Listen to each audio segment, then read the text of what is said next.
Buenas tardes, amigas y amigos televidentes.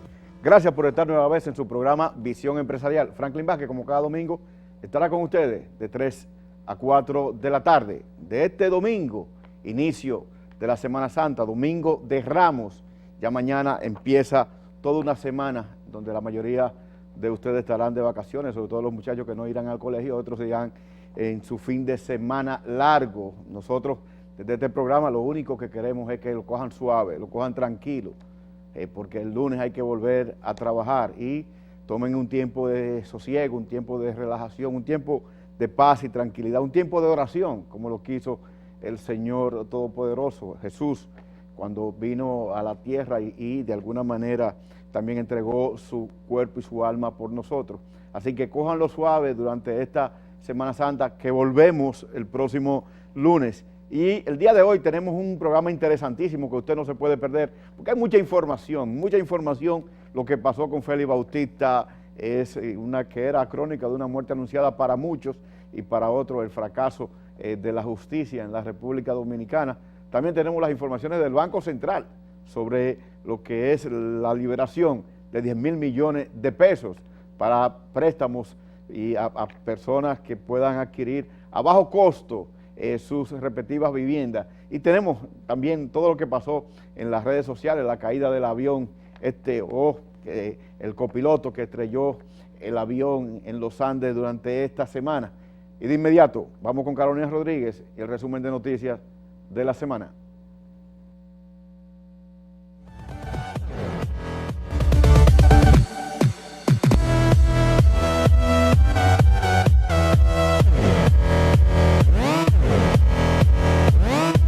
¿Qué tal, amigos? Este es el resumen de noticias de Visión Empresarial. Iniciamos en el plano político-social. El Procurador General de la República, Francisco Domínguez Brito, informó que fueron rescatadas en Sosúa 17 menores de edad que eran el centro de una fiesta en las que serían vendidas sexualmente, en algunos casos por sus propios padres. De las menores, 8 de ellas tienen edades de entre 13 y 14 años, 7 con 15 y 16 y 2 de 17 y 18 años. Un año de prisión preventiva se dispuso para las 8 personas acusadas de participar en el asesinato del viceministro de Energía y Minas Victoriano Santos Hilario y su hijo Víctor Manuel Santos Gutiérrez, ocurrida hace varias semanas en su residencia. La jueza Milagros Isabel Rosario Domínguez envió a la cárcel Palo Hincado de Cotuí a Manuel Tolentino, Freddy Rubio Félix, Isauri Sánchez, Jensi Rodríguez, José Oscar Familia, Luis Enrique Acosta, Natanael Osoria y Sergio Andrés Santos. Por otro lado, en su reunión del pasado jueves, el Comité Político del Partido de la Liberación Dominicana aprobó discutir el próximo 19 de abril el contenido de la carta que entregó Ramón Ventura Camejo, solicitando conocer el tema de la reelección, en cuyo encuentro también se discutirá lo relacionado al proceso electoral interno de ese partido, con miras a las elecciones presidenciales, congresuales y municipales del 2016, así como discutir la ley de partidos políticos, para lo cual se pedirá la mediación de Agripino Núñez Collado. El juez de la Instrucción Especial de la Suprema Corte de Justicia, Alejandro Moscoso Segarra, dictó un auto de no al lugar a favor del senador Félix Bautista y otras 6 personas acusadas de corrupción y lavado de activos en contra del Estado dominicano, lo que significa que no irán a juicio de fondo. Declaró la nulidad de la acusación presentada por el procurador Francisco Domínguez Brito y ordenó el levantamiento de cualquier tipo de oposición, nota de advertencia, secuestro o cualquier otra medida. Por dicha decisión, Domínguez Brito dijo que el sistema de justicia dominicano se ha convertido en el escudo ideal para todo tipo de delincuencia y corrupción administrativa. Mientras tanto, la Jefatura de la Policía Nacional puso en circulación el Código de Ética y la Unidad de Poligrafía, herramientas que se convierten en una regla de adecuado cumplimiento de la función de ser policía. El mayor general Manuel Castro Castillo comentó que con sus 26 artículos, el Código de Ética es un orientador de la conducta y ha sido creado para ser cumplido irrestrictamente por cada policía, subalterno o superior. La ministra de Salud Pública dispuso que para ejercer la especialidad de cirugía plástica, estética y reconstructiva en el país, el doctor debe tener 2 años de cirugía general y 3 en las demás subespecialidades. Altagracia Guzmán Marcelino dispuso que los profesionales de esas áreas deben tener un título avalado por el Estado y ser egresados de los programas de residencias médicas reconocidos por el Ministerio. Pasamos al plano internacional. Un tribunal de Varsovia condenó a 7 años de prisión al ex sacerdote Alberto Gil por abusar de 2 menores de edad en Polonia y 6 en República Dominicana. Además, tendrá que pagar una indemnización de alrededor de 40.000 euros. La sentencia también prohíbe a Gil acercarse a las víctimas y trabajar con jóvenes por un periodo de 15 años. El copiloto del vuelo de Germanwings, que se sospecha destruyó deliberadamente el avión estrellándolo en los Alpes franceses, escondió a la empresa los detalles de una enfermedad que padecía. La Fiscalía de la ciudad alemana de Düsseldorf indicó que encontró evidencia en la casa de Andreas Lubitz, el copiloto de 28 años, que revela que éste padecía una enfermedad por lo cual llevaba un tratamiento médico. El fiscal agregó que no se encontró evidencia de un motivo político o religioso para sus acciones y que no se había encontrado una nota de suicidio. Los medios alemanes han estado informando que el copiloto sufría depresión y necesitaba revisiones médicas continuas. Regresamos al país, esta vez en el plano económico. La República Dominicana y Haití conformaron una comisión técnica de seguimiento a los trabajos para la erradicación de la mosca del Mediterráneo, tras considerar que ambos países deben cooperar mutuamente para que la agropecuaria de la isla esté libre de plagas y enfermedades. El presidente de la Confederación Nacional de Unidad Sindical, Rafael Abreu, calificó como fallida la reunión del Comité Nacional de Salarios, ya que la parte empresarial aún no ofrece una propuesta formal sobre aumento salarial. Finalmente, el Banco Popular Dominicano celebró su Asamblea General Anual de Accionistas en la sede central de esa entidad bancaria. Manuel Grullón, presidente de esa institución, informó a los asambleístas sobre el continuo crecimiento del banco, mejorando sus indicadores financieros básicos, entre los que destacan la calidad de sus activos productivos y los buenos resultados obtenidos. Hasta aquí el resumen de noticias de la semana de Visión Empresarial. Soy Carolina Rodríguez. Mantenga la sintonía.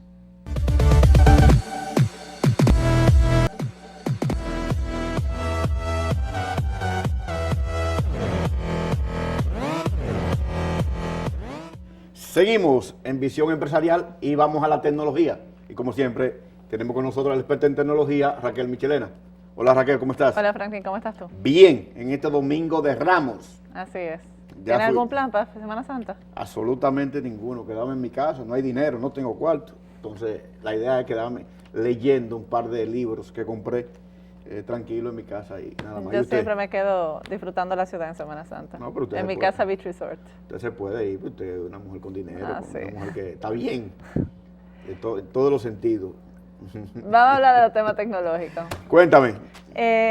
Bueno, a un tema que no se puede quedar esta semana fue cuando se estrelló el avión de Germanwings. Una tragedia, definitivamente una tragedia. Primero, una tragedia que, claro, como siempre afecta a la familia, pero es más grande la tragedia cuando te enteras la razón por la cual eso pasó. Sí. No fue que hubo una falla técnica, no fue que hubo un problema que no se había detectado a tiempo, sino, como siempre se ha dicho, estamos bajo la psicología de un individuo. Sí, ¿no? Y el tema ahí, lo que se ha descubierto, que leí en las redes sociales, como ustedes viven publicando cosas y mucha información siempre en las redes sociales, el hecho es de que el individuo tenía un problema psicológico y que estaba en tratamiento psicológico. Bueno, y que la línea aérea no lo sabía. Se descubrió este jueves y viernes cuando estaban verificando en sus casas las cosas que habían. Resulta que sí, que tenía unas hojas de que había visitado médicos y que estaba sufriendo de depresión. Pero que ese mismo día él no podía trabajar, no debía trabajar. No debía, pero parece tenía que no cita médica. Ahí el tema es, independientemente de las razones, el tema es que la aviación cada vez se pone mucho más complicada desde el punto de vista de la percepción de la gente, porque ahora, bueno, tú estás en manos de cientos de personas, 200, 300 personas, en este caso fueron 150. Bueno, pero a veces hay 200, 300 personas en un avión. Mira qué pasa, en Estados Unidos, con lo que había pasado anteriormente y las medidas antiterroristas, decidieron que había que ponerle un medio de seguridad a la puerta de la cabina, lo cual se hizo. Pero en Estados Unidos hay otras políticas, que es que nunca se puede quedar un individuo solo dentro de la cabina. Siempre debe de haber, además del piloto y el copiloto, debe haber otro. Sí, eso. Y en Alemania no estaba esa regla.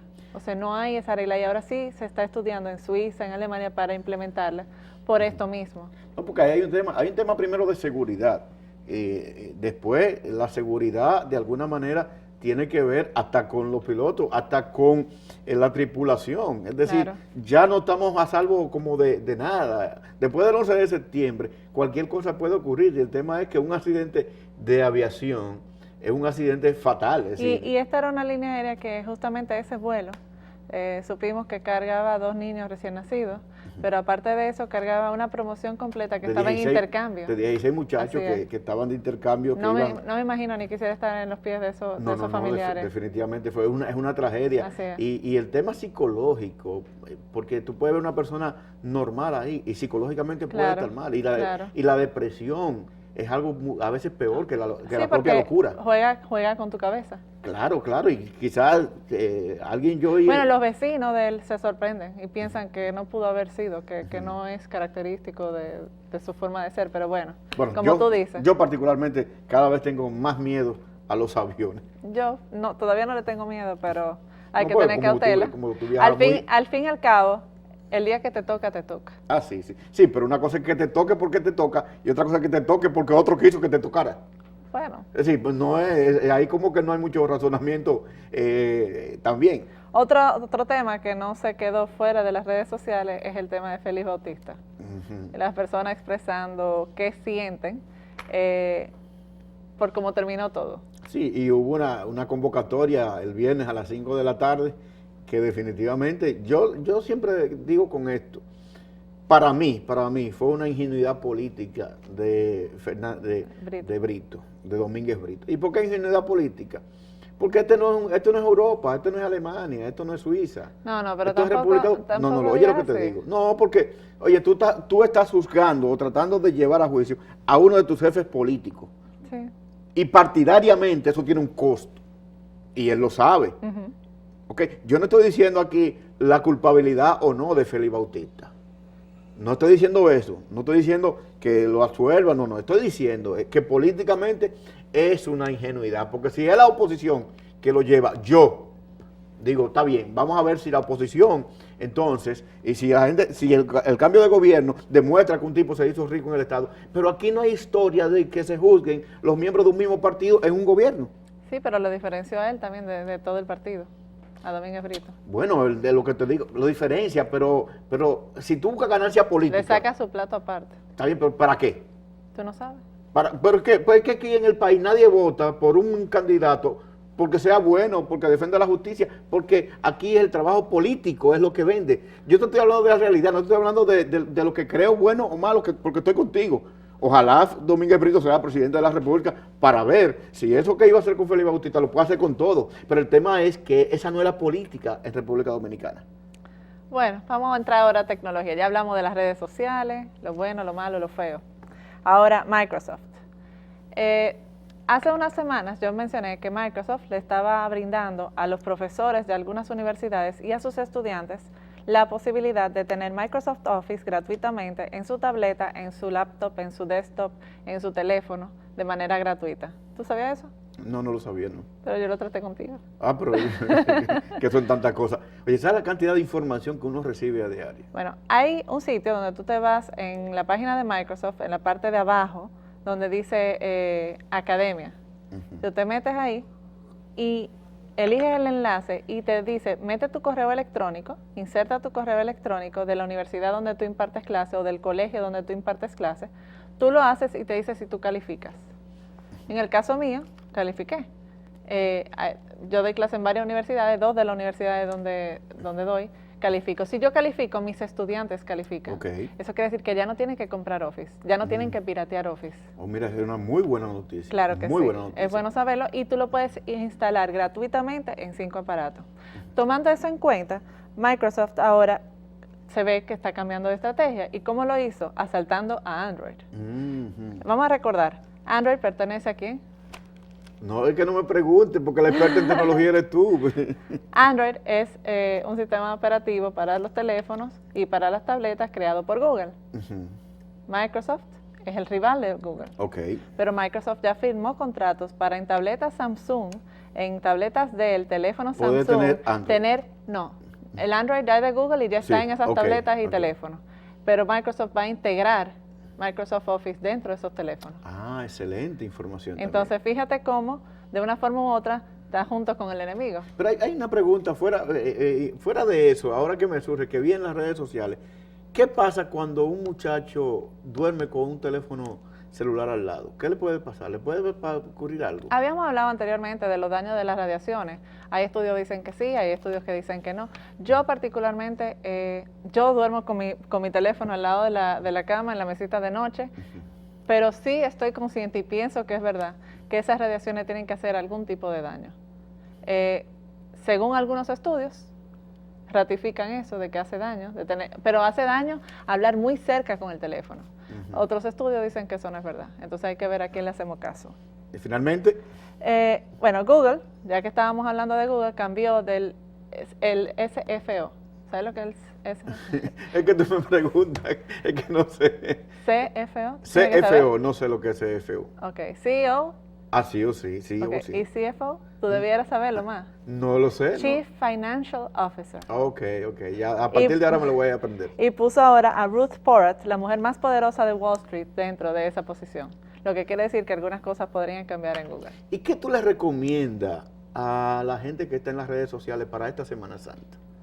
Los que están en su casa, sabemos que vamos a ver fotos de todo el mundo. Tengan cuidado con las fotos. Recuerden que la foto habla de sus hijos, la foto habla de dónde ustedes están, de que si su casa está sola, de por dónde pueden andar y cuándo vienen. Tengan cuidado de dar muchos detalles porque los ladrones están ansiosos buscando esos pequeños detallitos para saber cuándo tu casa está sola y poder entrar a ella. Ese es un buen dato, porque definitivamente, aun cuando vamos a tener un incremento en el patrullaje, pero yo no sé si ahí va una competencia, que también va a haber un incremento en los ladrones. Entonces, ahí tenemos que ver, y como dice Raquel, hay que tener cuidado con la información que usted sube a las redes sociales, que los ladrones pueden de alguna manera saber. Ya lo hemos visto todas las otras Semanas Santas, que todo el mundo publica la foto, estoy en Jarabacoa, estoy en Bávaro, estoy fuera del país. Vuelvo el domingo, vuelvo el lunes. Libre hasta el lunes.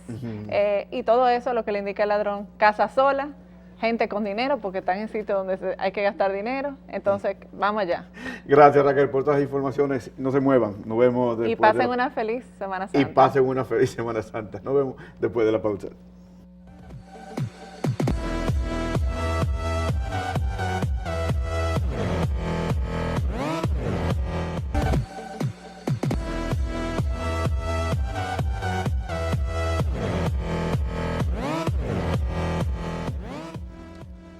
La Junta Monetaria del Banco Central de la República Dominicana acaba de aprobar una resolución en esta semana para liberar unos 10,000 millones de pesos que se destinarán a lo que es financiar préstamos para la vivienda de bajo costo a la población. Obviamente el anuncio es espectacular, el anuncio es interesante, sobre todo en un momento en donde la gente, y más que la gente, la población dominicana en sentido general, tiene poco acceso a una vivienda. Aquí se le hace muy difícil a una pareja de recién casados poder adquirir una vivienda en poco tiempo. Tienen que pasarse años para poder tener una vivienda. Y esta medida, entonces, viene de alguna manera a ayudar a sectores de bajos ingresos de la población a poder adquirir su vivienda, y una de las apuestas es préstamos que se van a dar también a los constructores, a 2 años y a un plazo, a una tasa de 6%, y para las personas que podrán acceder a través de los intermediarios financieros del sistema financiero, es decir, a los bancos y a las asociaciones de ahorro y préstamo. No hay que ir al Banco Central, no es el Banco Central que tiene el dinero, ¿de acuerdo? Eso es dinero, es del encaje legal, y el encaje legal es simplemente el porcentaje que los bancos comerciales depositan en el Banco Central como garantía de los depósitos de los ahorrantes. Esto quiere decir que si usted deposita 100 pesos en un banco, digamos el Banco Popular, y el encaje legal es de un 20%, entonces el banco va a guardar 20 pesos de esos 100 pesos que usted colocó en forma de ahorro. Entonces lo que ha hecho el Banco Central es que de ese dinero, de todo el sistema que está como encaje legal, ha liberado una proporción de ellos. No es que va a bajar el encaje legal, es que va a liberar los fondos que ya existen. Entonces la liberalización de esos fondos, que será a través de instrumentos y mecanismos del sistema financiero, podrán llegar a las personas que quieran adquirir vivienda de hasta 2.4 millones de pesos a una tasa de un 8% y con plazo de pago de hasta 20 años. tenemos que resolver el salario, porque con un salario de 15,000 pesos, nadie, absolutamente nadie va a adquirir vivienda. Porque por menos que usted pague por una vivienda, por menos que usted pague por una vivienda nueva, digamos que usted pague 5,000 pesos, vamos a ponerle que pague entre 5 y 10,000 pesos, eso es más de la mitad de su salario actual. Entonces, si va a adquirir la vivienda, pero no va a comer. Y de lo que se trata no es de que usted deje de comer para tener una vivienda. El asunto es que usted pueda tener una vivienda y también pueda alimentar a sus hijos y usted pueda comer. Entonces, a las autoridades, por ejemplo, del Ministerio de Trabajo, que convoque ya al Comité Nacional de Salario y que se resuelva el problema de los salarios en el país, porque definitivamente el problema del consumo, no solamente del consumo de vivienda, del consumo en sentido general, es un tema de ingresos. Y no es posible ni adquirir vivienda ni consumir, porque una cosa impresionante es que en la República Dominicana, aun cuando hay condiciones para que bajen los precios de los productos de primera necesidad y de los bienes en general que consume la población, no bajan. Por ejemplo, los precios del combustible a nivel internacional están en estos momentos para que bajen, para que hayan bajado la mayoría de los precios de los productos que tienen componente importado y que tienen componente de combustible, pero no. Y como no tenemos regulación, como en el país cada comerciante hace lo que le da la gana y pone los precios que le da la gana, pues es imposible que nosotros podamos tener precios bajos acordes con lo que son los precios internacionales del petróleo. Pero el tema, volviendo acá, el tema es también que si no tenemos ingresos suficientes, no hay forma de que nosotros podamos consumir los bienes y servicios, incluyendo la vivienda, que se necesita la población pobre de la República Dominicana. Entonces, autoridades dominicanas, vamos a resolver el tema salarial de inmediato. Nos vemos después de la pausa.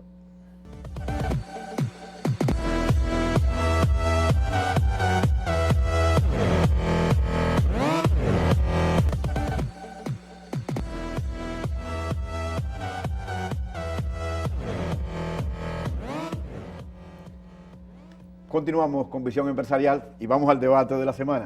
Y nos place este domingo de Ramos contar con un invitado especial. Estamos hablando del ingeniero Milton Morrison, quien es experto en temas de electricidad. Hermano, ¿cómo está todo? Bueno, muy buena, Franklin. Como siempre, un placer estar aquí contigo. Descubrí que usted había puesto un libro en circulación que se llama Confusiones, Intereses y Debates, la realidad eléctrica dominicana, que fue un evento muy concurrido. ¿Y cómo usted llevó a toda esa gente ahí? Bueno, realmente, tal como tú dices, así es. Pusimos en circulación este libro que de una u otra forma trata de dar respuesta a muchas inquietudes que hay en el sector eléctrico.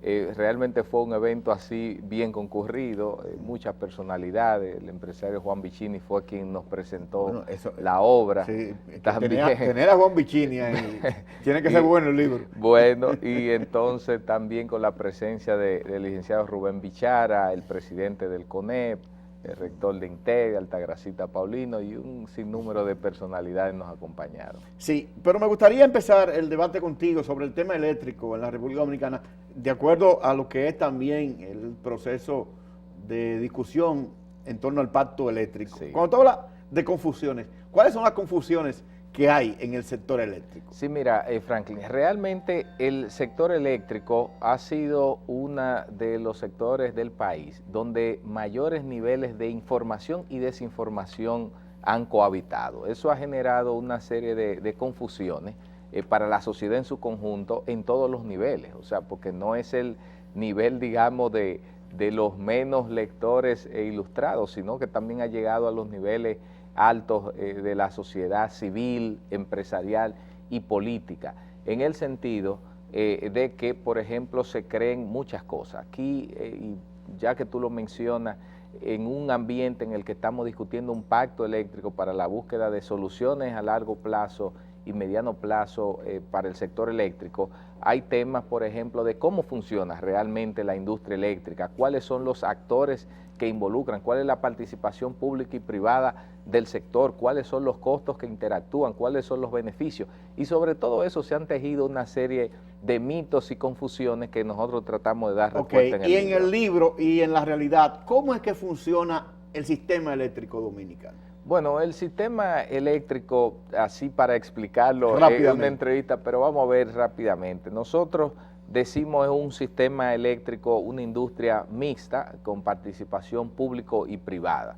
El sector público estatal controla y tiene la mayor participación e inversión en el sector eléctrico a través de la propiedad de las 3 empresas distribuidoras, la de transmisión, los organismos de regulación de políticas energética y una participación importante en 2 de las más grandes generadoras. El sector privado tiene participación en la generación. Pero es mayoritario el restante. sector privado en la generación.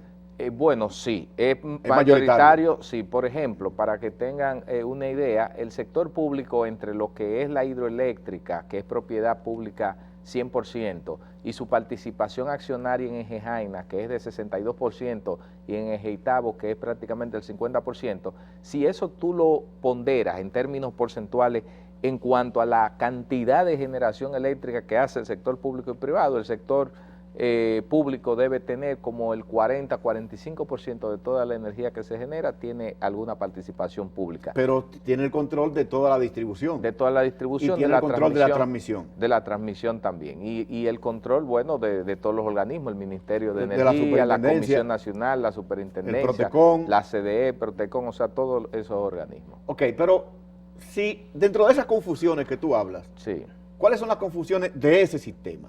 ¿Cómo el sistema está confundido en términos de, digamos, dónde están los problemas del sistema? Mira, los problemas del sistema y una gran confusión que se tiene precisamente es dónde debemos hacer acentos, cuáles son las prioridades. Nosotros tenemos el sistema eléctrico, el gran problema que tiene es que es deficitario en términos financieros. Es un sector Pero eléctrico... no así en términos de oferta. No, Porque en términos de oferta, porque antes era un exacto. problema de oferta, Exacto. lo que se nos vendía. Exacto, porque ahora mismo lo que tenemos, el déficit financiero es fruto, y tú ves, por eso es que anualmente hay que buscar un subsidio eléctrico que ha rondado los más de $1.000 millones anuales para tapar ese hueco financiero. Entonces, ¿dónde radica ese gran hueco financiero? En las empresas distribuidoras que tienen pérdidas de 32% de la energía que se genera, el 32% no se logra facturar ni cobrar. Eso te genera a ti unos Pero eso niveles... es de la distribución. Eso es de la distribución. Eso No, te genera... discúlpame, para entender y para que los Sí, televidentes entiendan. claro, claro. De la generación a la distribución no hay pérdida. No, las pérdidas, bueno, son menores, porque se asume en transmisión un 2% de pérdida. Ahora, la gran pérdida De la está... transmisión a la distribución. No, de la distribución al consumidor, y el consumidor en cuanto a su responsabilidad con la distribuidora. Ahí es que del 100% de la energía que se suministra, el 32% no se logra cobrar. Por El diversas 32%. razones. ¿Cuáles son las razones por las que no se logra cobrar? Bueno, hay diversas razones, pero las fundamentales son el tema de las pérdidas técnicas, pero esas rondan el 10, 11%. Estamos hablando de los alambrados. El alambrado, transformadores, medidores, mal estado. ¿Y el robo cuánto luego, es? Exacto, ¿Cuánto el robo, las pérdidas no comerciales rondan el 21-22%. Pero ese robo viene por los pobres o por los ricos. Mira, ahí es realmente, qué bueno que haces la pregunta, porque una de las grandes confusiones que se tienen aquí en el país, en el sector eléctrico, es que se dice que los sectores pobres, mira, todo el cliente, independientemente de su condición, si es pobre o rico, de todo el que se le factura una electricidad, el 96% la paga. Es decir, que la gente no es mala paga. Esa es una de las grandes confusiones. La gente, al que le llega un recibo, la paga. Sobre todo el pobre, que no es mala paga. Exacto, no es mala paga. Entonces, aquí el nivel de robo hay en todos los niveles. O sea, tanto el pobre como el rico. Pero tú sabes lo que yo te estoy diciendo, porque no es lo mismo que un pobre de la cañita se robe 200 megavatios que un rico se robe 2.000 megavatios. No, obviamente, hay un tema de magnitud. Puede haber una persona o una empresa o una industria, lo que sea, que sustraiga o se robe una cantidad de energía que equivalga a 100 o 200 viviendas. O sea, que hay una equivalencia. Lo que pasa es que yo no te podría decir cuántos son uno y cuántos son otros, porque eso habría que hacer un censo del que se roba la luz para ver cuántos. Pero tú sabes. Milton, tengo los datos así. Está bien, dilo, porque este programa casi no lo ve nadie. Dime aquí bajito, ¿qué porcentaje de los ricos y qué porcentaje de los pobres? No, mira, yo manejo esos números así en general. Ahora, lo que yo sí te digo es que eso es un mito, una falsa creencia, el hecho de que quienes son clientes de la distribuidora no pagan electricidad. Aquí los que no pagan electricidad son los consumidores que no son clientes. Y ¿Cómo la cosa? Consumidores que no son clientes, ¿no? Claro, porque hay dos niveles. Tú puedes ser, hay clientes y consumidores. Me explico. Ajá. Todos somos consumidores, Sí. pero hay dentro de esos consumidores los que son clientes y los Así, que los no. que ya tienen una factura con una Porque de las EDIs. ¿quién es un cliente? El que tiene un medidor y tiene una factura con la EDE. ¿Quién es un consumidor? El que consume la energía. Pero entonces espérate, porque ahí tú me la has Sí. puesto fácil. Claro, Tú me la has puesto vamos a ver. En los sectores ricos Sí, y los sectores de clase media hacia arriba, Ujú. hay que tener un medidor sí. y se hay que supone. ser cliente.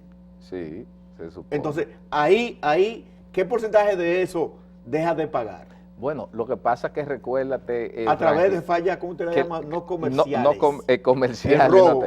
Exacto, lo que sucede es que eso tú puedes tener, o sea, se ha tecnificado tanto el tema del robo que tú puedes tener un medidor y como quiera, aunque aparentemente te estén midiendo mensualmente, hay formas internamente. de cómo entonces hacer que ese medidor esté leyendo menos de la cantidad de energía que tú consumes. O sea que por eso no nos podemos a fiar. alguien de la CDE que Sí. él mismo apoyaba, él mismo iba y le decía cómo era que Sí. se podía hacer para Y que se consumiera menos, y se ta- pareciera. Así es, y también debemos decir que hay muchos consumidores que no se convierten en clientes por un tema de gestión misma de las empresas distribuidoras. Deficiencia Porque hay- en el deficiencia, cobro. porque hay quienes, por ejemplo, quisieran poder pagar. Hay quienes solicitan a veces un medidor y le duran hasta 2 semanas para ponérselo. Y el consumo de esas 2 semanas, ¿quién lo paga? Pero Ok. es por una negligencia del que suministra y da el servicio, Pero volvamos, no al del tema, cliente. volvamos al tema de la confusión en términos del subsidio, de los 1.000 millones Sí. de dólares que tú hablabas.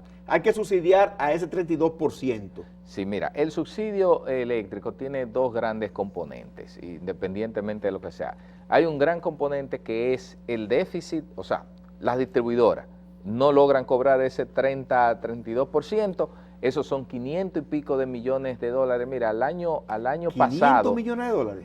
No, pero eso al año pasado, 500 millones, la no técnica, o sea, Sí. la parte de que es, como tú le llamas, el robo, las El robo, comerciales. sí. Las técnicas, entonces son 200 y pico. Si tú, al año pasado, porque ha cambiado, porque como el petróleo se ha reducido, hay Ha ido una disminuyendo. reducción del A- déficit aunque por el eso- efecto precio del petróleo. Aunque eso no se refleje en la factura de Exacto, nosotros. Exactamente, porque ese es otro tema. Esas son de las confusiones también que aclaramos. Lo que sucede es que eso representó al año pasado más de 600 millones de dólares. Y hay otro elemento del subsidio eléctrico que es el subsidio a la tarifa, que no es lo mismo que el subsidio o la transferencia del gobierno para ayudar a la distribuidora a que tengan números azules o que puedan operar. Entonces, el subsidio a la tarifa es que, no en este momento, porque déjame dar una noticia, en el mes de marzo el subsidio fue negativo. ¿Qué significa eso?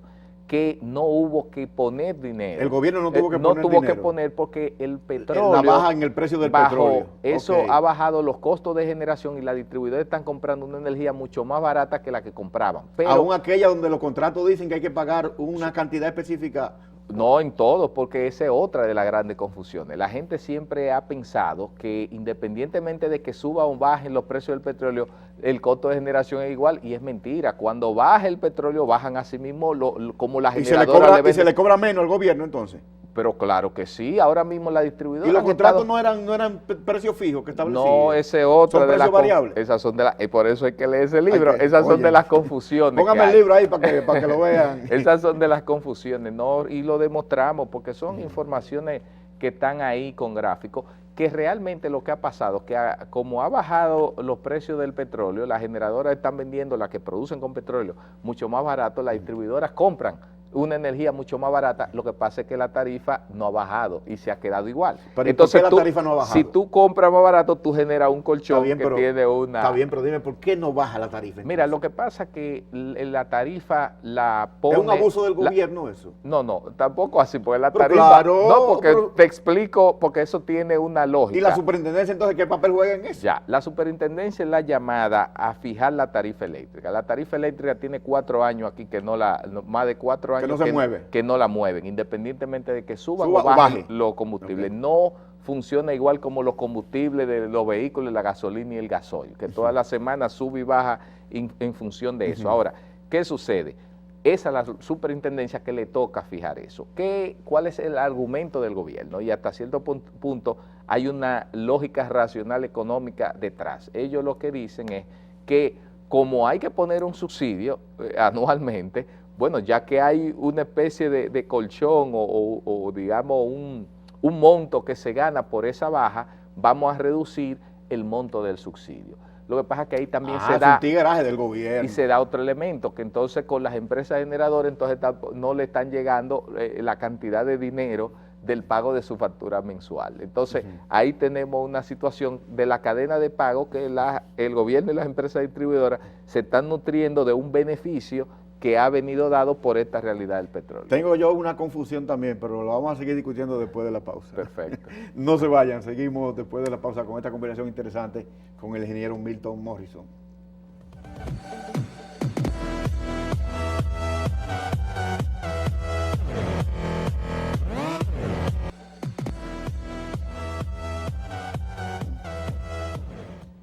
Seguimos en Visión Empresarial y en el debate de la semana, este domingo con Milton Morrison, quien escribió el libro Confusiones, Intereses y Debates, la realidad eléctrica dominicana, y él está tratando de convencerme sobre las confusiones que existen en el sistema eléctrico dominicano. Y ahora yo quiero que tú me hables, Milton, de los intereses. ¿Cuáles son los intereses que se imponen y cuáles son los intereses que no han permitido que en 50 años se resuelva el problema de electricidad en la República Dominicana? Sí, bueno, lo primero, Franklin, que tú sabes que en todo sector, en toda área de la economía y de la sociedad siempre hay intereses, independientemente de que existan recursos o no. Y el tener intereses sobre algo en particular en un sector no es bueno ni es malo, simplemente son los intereses, las cosas que tú defiendes. ¿Por qué digo eso? Depende. No, ahí voy. ¿Por qué digo eso? No, depende. Porque cuando tú dañas a la población, cuando tú dañas por eso ahí es que a 10 voy. millones de consumidores, entonces los intereses son malos. Claro, no, pero hasta el mismo consumidor tiene intereses y lo que pasa es que es bueno que todos tengamos intereses. Pero es pasivo, lo que sucede, su interés es pasivo. Claro, pero ahí es que vengo. Lo que sucede es que en un sector como el eléctrico, donde hay inversiones diversas, donde hay formas de actuar, donde hay toda una industria de este tipo, se generan intereses del lado público, intereses del lado privado, intereses del lado del consumidor y diversos. Entonces, ¿qué sucede?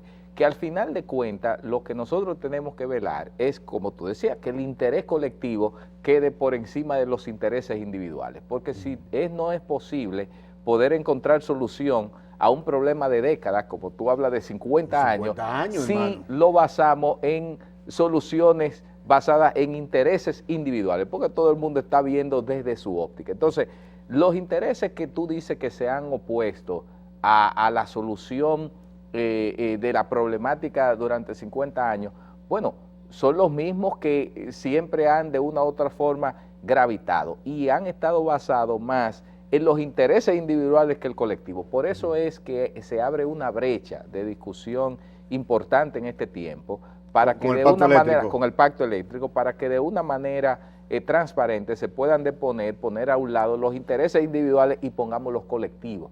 Pero yo lo que creo que la solución al problema eléctrico en términos de diagnóstico es muy clara.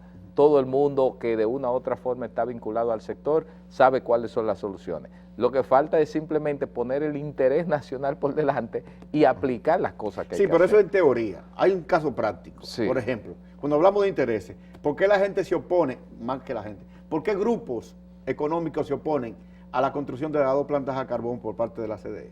Mira, bueno, hay que ver, hay grupos de ambientalistas que se oponen a eso, son los que más No, han no llamado. son ambientalistas lo que sea, no. ¿Y cuáles Víctor, son? ¿Cuáles son? ¿Cuáles son? Porque No, pero yo no sé. Parte de eso es que ya la generación no va a estar en control del sector privado, No, porque pero la oye, generación sí. va a estar en el sector público. No, lo que pasa es que esa es otra de las confusiones que existen. Ándale, Mira, el pero- parque, hay mucha, es que está plagado de confusiones. Mira, realmente, la industria eléctrica y la demanda eléctrica nacional permite que hayan inversiones tal como esa que Privada. se está construyendo. Privada y pública, porque existen. Exacto. Tenemos ahora mismo un sector de generación mixto, público-privado. ¿Qué sucede? La integración de nuevas plantas como esa que tú mencionas lo que va a venir es a contribuir a la oferta, pero siempre habrá necesidad porque la economía es creciente, la demanda aumenta a diario. No, entonces, podríamos venderle a las islas del Caribe, claro, a Haití, a que sea, Puerto Rico. O sea que si tú observaste las mismas prensa y demás, las empresas privadas y representadas a través de la Asociación de la Industria Eléctrica nunca han hecho una oposición a que se construya la planta per se. Entre nosotros dos, ¿tú estás de acuerdo con la planta de carbón?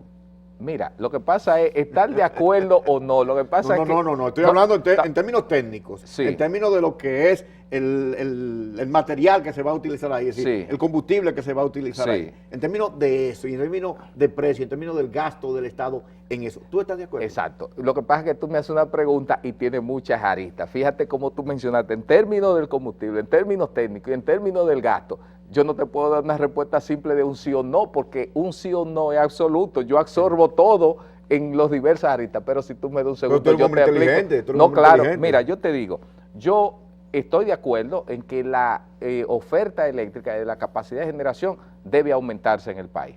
Yo estoy de acuerdo que esa expansión debe darse sobre la base de combustibles que tengan precio y costo competitivos. Yo no estoy de acuerdo de que los combustibles que utilicemos sean dañinos para la población y el medio ambiente. ¿Y esos son dañinos? Bueno, el carbón, tú lo sabes muy bien, que no es porque yo lo diga, el carbón de todos los combustibles, digamos, convencionales, es el que tiene el mayor efecto, claro, pero también en términos de la tecnología y de las plantas que se utilizan, es el combustible más bajo, pero en términos de la inversión que hay que hacer, es la planta más alta. Porque una planta de esa misma capacidad, por decir un ejemplo, no es que estoy diciendo que sea con petróleo, construida sobre la base de utilizar el fuel oil número 6, tiene un costo, digamos, de la inversión mucho menor, la mitad, o cuidado, la mitad que esa, y el combustible un poco más elevado, que hoy en día ese combustible petróleo, que hace 8 meses lo satanizábamos y era muy caro, te está generando a precio de cómo te generaría el carbón y mucho más barato que el gas natural. Entonces, ¿entiende por qué no puedo decir un sí o un no absoluto? Tengo que explicar los sí y los no en cuanto a eso. Pero como quiera, me deja confuso. No, porque tiene mucho sí y no la respuesta. Pero una pregunta muy específica, ¿la tarifa eléctrica en República Dominicana sigue siendo una de las más caras del mundo? Esa es otra confusión, o ese otro mito. Mira, y nosotros en el libro lo demostramos, porque mira, realmente... no es así. No es así, ni es la más barata ni es la más cara del mundo. Mira, para que tengas un dato, la tarifa eléctrica que paga los consumidores dominicanos de menos de 300 kilovatios hora al mes por debajo, la dominicana, lo que paga, yo estoy hablando de la tarifa, lo que nosotros pagamos en la factura, es más barata que todos los países de Centroamérica, es más barata... No. Pero déjame decirte, eso es que yo he estudiado eso. Aunque tú lo hayas estudiado, oye, está bien. Yo soy un hombre bruto, pero yo te puedo decir una cosa. En Centroamérica, básicamente, es básicamente con energía producida a través de la hidroeléctrica y a través de mira cómo soy yo, agua. Mira cómo soy yo te voy a lanzar un reto. Ya gracias a la tecnología de la información, la internet, tenemos forma de buscar la información. Los amigos televidentes que me están escuchando, simplemente yo lo invito a que vayan a la CEPAL, que escriban CEPAL y busquen Estudio Eléctrico Centroamérica 2013-2014. Ahí van a encontrar una serie de documentos donde te dice el precio de la electricidad en todos los países centroamericanos y compárelo con el dominicano. Es más, los amigos televidentes que tienen familiares en Puerto Rico, que llamen, o sus amigos, y le preguntan, ¿cuánto te cuesta el kilovatio hora ya en Puerto Rico? No, y después que te llamen a ti para decirte si es más barato o más caro. Lo voy a investigar. No, yo estoy es un reto ahí en la cámara. Y yo le voy a seguir. Jamaica es más cara, todas las islas del Caribe es más cara. Y en el estudio, por eso es que hay que comprar ese libro, ahí están los datos, pero tú me lo vas a regalar. No, ese sí, pero hay que buscar. Pero para los televidentes tienen que comprarlo. Claro, hay que buscarlo, porque ahí hay una serie de tablas de informaciones con su fuente bibliográfica que puede usted consultarlo en internet, porque no es que yo estoy haciendo una defensa, porque yo como consumidor quisiera pagar la energía más barata del mundo.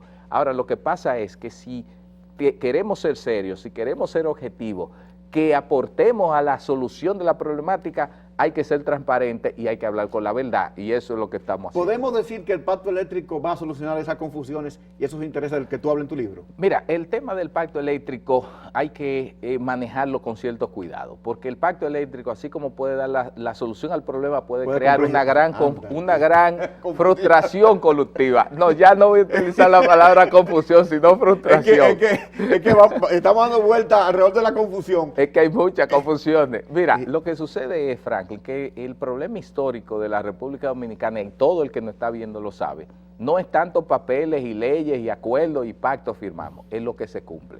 Entonces, ojalá que en el pacto eléctrico lleguemos a soluciones, escribamos y tengamos la continuidad y la voluntad y la decisión de hacer las cosas que hay que hacer para tener la solución. Entonces el pacto eléctrico ahí va a ser exitoso. Te doy una mala noticia en función de eso. Vamos. Entonces no se va a cumplir nada. Porque aquí no cumplimos nada. Bueno, entonces ahí es que está el problema, el gran Pero reto. ¿cómo lograr desde tu punto de vista como experto en esto y como estudioso, cómo lograr que el pacto eléctrico contenga lo que debe contener? ¿Cómo se está asegurando en el pacto eléctrico las propuestas de la ciudadanía? Mira, ¿a través de qué mecanismo está participando? Hay tres sectores fundamentales que participan en esta discusión. Está el sector público, el sector empresarial y el sector social. Hay un sector social encabezado por más de 20 organizaciones de la sociedad civil, liderado por la misma Universidad Autónoma de Santo Domingo, que lleva un rol... Por Dios. Milton, pero yo te estoy diciendo, Franklin... Tú me estás provocando. ¿Cómo tú me vas a decir a mí que la que lleva la voz cantante de la sociedad civil es la Universidad Autónoma de Santo Domingo, con los representantes que está llevando ahí? Yo no estoy diciendo, yo lo que te estoy diciendo... Entonces, ¿para dónde vamos con ese pacto? Mira, yo debo... Porque además, la propia UAS no resuelve sus problemas internos. ¿De acuerdo? Es decir, lamentablemente, yo vengo de ahí, pero la Universidad Autónoma de Santo Domingo es un fracaso. No, pero no, como universidad. Tú me la pones como que es la que está llevando la voz cantante del sector social. Pero no miren la UAS en el conjunto. Por ejemplo, yo quiero hacer una mención. Me diste una mala noticia ahí. Hay una mención muy importante del OPS, o sea, de la Oficina de Políticas Públicas, donde están personas como Edwin Crowe, Fernando Peña, la profesora Marixa, que son técnicos muy buenos y aportan bastante. Sigamos. Pero al final de cuentas, Milton, desde el gobierno, de alguna manera, se apoya el pacto eléctrico. Sí. ¿Ok? Y de alguna manera los partidos políticos podemos hacer igual que firmaron el pacto educativo, que se firme y que de alguna manera también eso se cumpla. Pero yo te digo, los generadores que son, parece, parte del problema y tal vez parte de la confusión también, están de alguna manera contestes con ese pacto eléctrico. Mira, lo primero, si uno hace una investigación de prensa para ver quiénes son los que han estado planteando y propugnando para que el pacto eléctrico llegue a una solución que beneficie al consumidor teniendo un servicio eléctrico de calidad constante, 24 horas y a precio competitivo, son precisamente los generadores. A través de la Asociación Dominicana de la Industria Eléctrica, que hace 2 años y pico, casi 3 años, es que ha estado diciendo que venga el pacto eléctrico. O sea, que hay una voluntad.